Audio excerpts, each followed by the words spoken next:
กุ้งกุ้งกุ้ง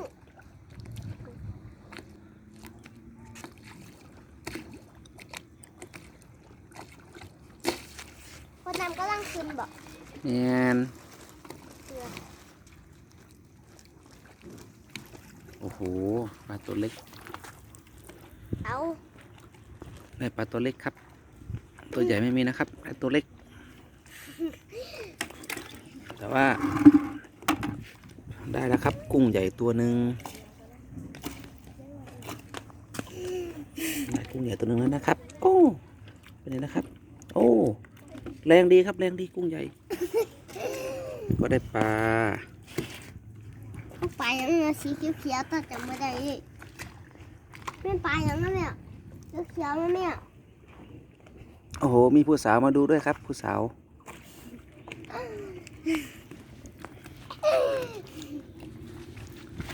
ผู้สาวไปแล้ว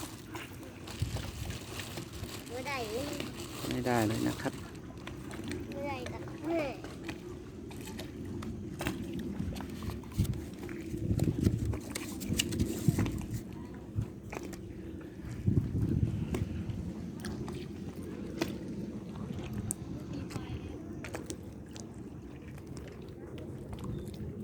ไอ้ขี้มึนครับไอ้ขี้มึน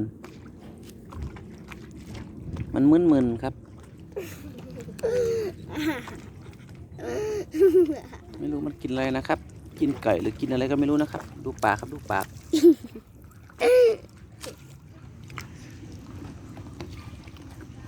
คุณยกจอหันหน้ามาดิครับ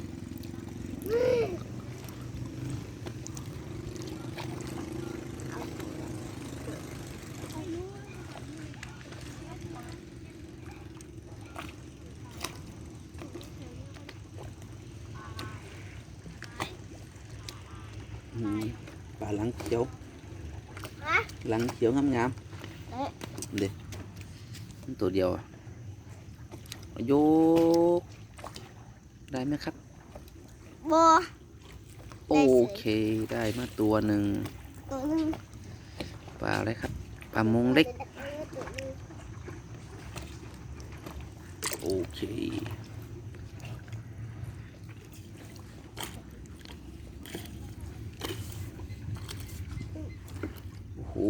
โอ้โหไปเร็วจังเลยโอ้โหโดดดีวะไปบักเร็วเด้เขาก็ไม่จำหนวดมัน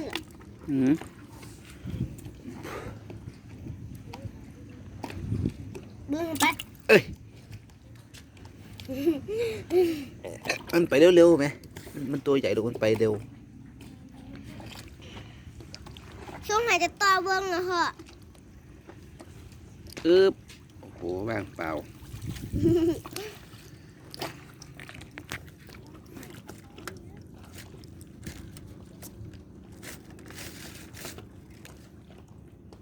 ไปเร็วไปเร็วต้องดูสวย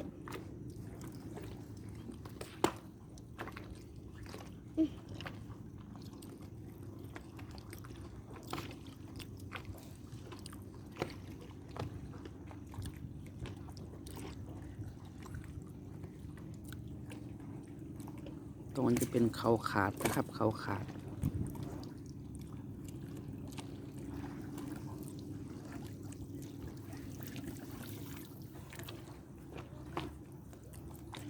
ย้ายที่แล้วครับย้ายที่แล้ว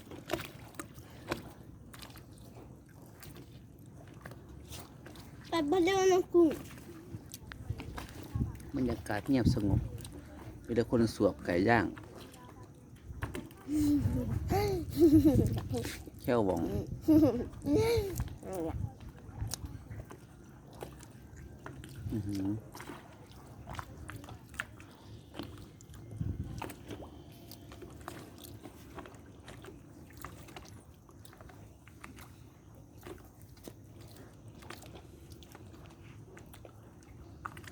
โยกใหญ่แล้วก็ไม่ใหญ่โอ้โห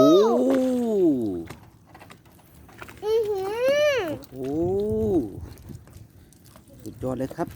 รอบนี้เต็มส ช่ละตัวปลาอื้อหือ ผมนึงตักไหนพ่อยักกันไม่เป็น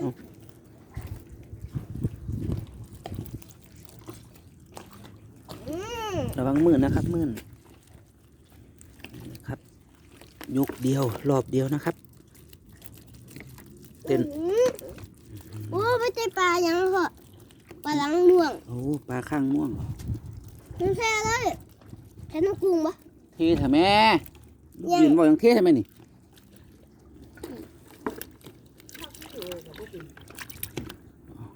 โอ้โหหลายก็ปลาลังม่วงมัน อืม กระโดด อุ้ยอุ้ยอุ้ยอุ้ยอุ้ยอุ้ยอุ้ยอุ้ยอุ้ยอุ้ยอุ้ยอุ้ยอุ้ยอุ้ยอุ้ย อีกแล้วกระโดดให้กุ้งเลยว่ามันนี่เนี่ย เจ็บใส่ไหม โบปากา เอ้า กุ้งดีด เอ้า อืมกระโดดมันเจ็บเลยมันเจ็บอ่ะคือว่ามันเป็นสีเขียวไหม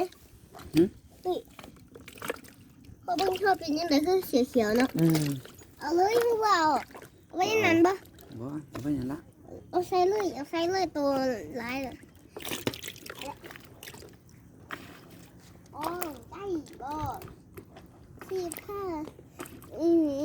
กดไหล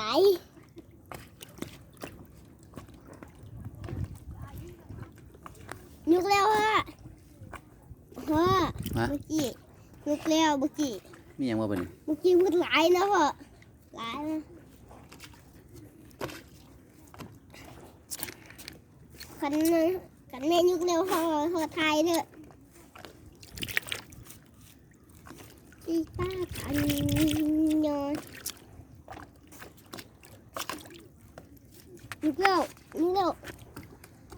บุ้งขามยุกหล่อดิ โอ้โหอย่ามาชูนสิลูก ยุกหล่อบุ้งขามยุกหล่อ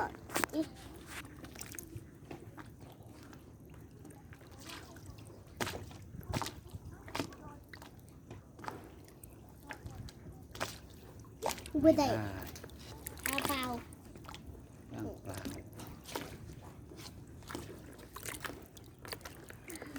อุ้ยมือ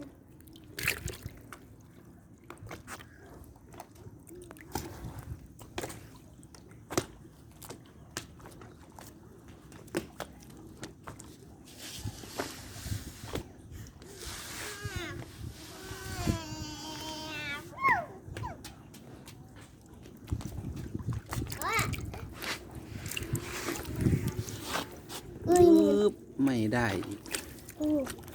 พอเปลี่ยนมือข้าง